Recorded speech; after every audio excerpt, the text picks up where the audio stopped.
Welcome to NFL News Update, where touchdowns meet headlines.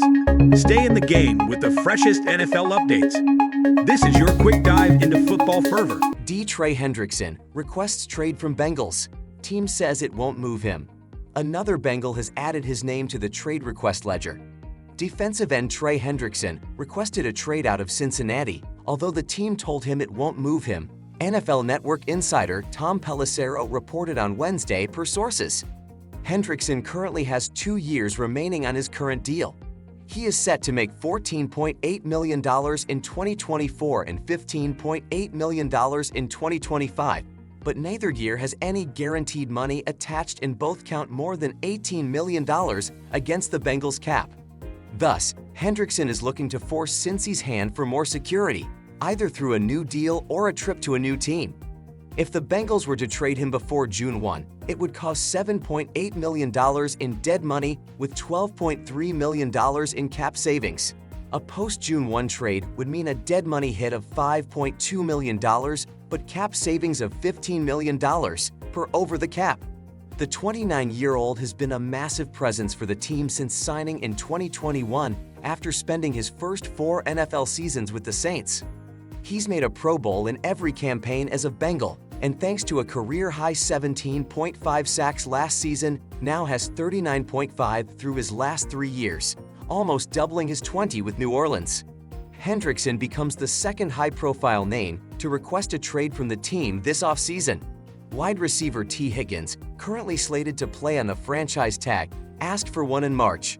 He did soften his stance a month later, admitting he anticipates he'll play out 2024 in the uniform of the team that drafted him, but his desire for added security remains similar to Hendrickson's.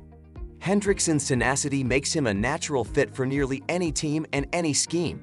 There will be interested suitors should the Bengals not find a way to assuage his concerns. Jaguars' Tony Khan takes punch, piledriver on AEW Dynamite show.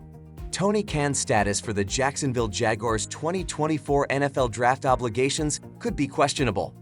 Khan, the Jags' chief football strategy officer and the founder, owner, and booker of All Elite Wrestling, took a punch to the gut and a Meltzer driver, piledriver Wednesday night, live on AEW Dynamite from Daly's Place in Jacksonville, Florida. Shad Khan, Tony's father and the owner of the Jaguars, took to the ring to check on his son in the aftermath of the drama.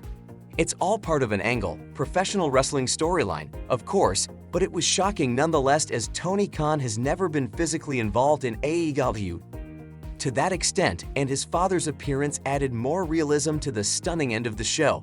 It began with the returning Jack Perry, son of late actor Luke Perry, and Tony Khan in the ring together, mending fences after Perry's very real suspension had been lifted. Perry had made his AEW return this past weekend after he had been absent following a legitimate backstage altercation with wrestler CM Punk, which led to the latter's dismissal from the company.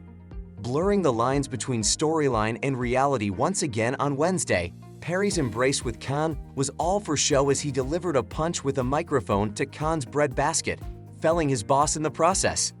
Thereafter, the Young Bucks tag team, brothers Matt and Nick, who are executive vice presidents within the company along with being on-screen talent, and top single star Kazuchika Okada entered the fray and scolded Perry.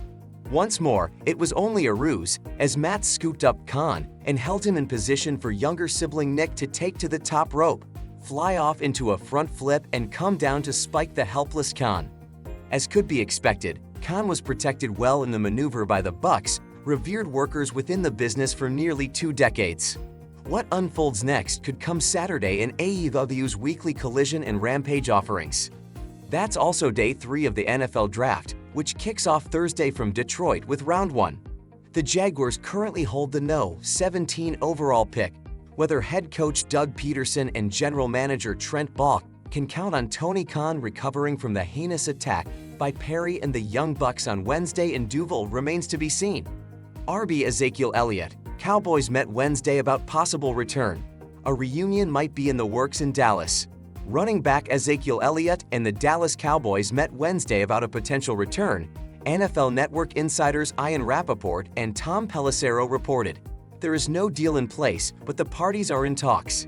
Elliott is coming off a season spent with the New England Patriots, which followed 7 years, 3 Pro Bowls, and 2 rushing titles with the Cowboys. The 28-year-old Elliott was released last offseason by the Boys and signed in August by the Pats, whom he led with 642 rushing yards in 2023.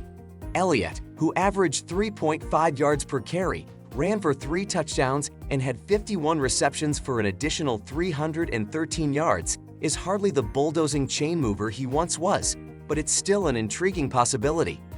Elliott, who remains an asset in pass protection and on the goal line, would potentially join a rather barren backfield that currently includes Rico Dowdle, Deuce Vaughn, and Royce Freeman. The Cowboys took Elliott with the No. 4 overall pick of the 2016 NFL Draft. With the 2024 draft kicking off Thursday, might a homecoming be in the making? Maybe, but for now it's just a conversation between old friends.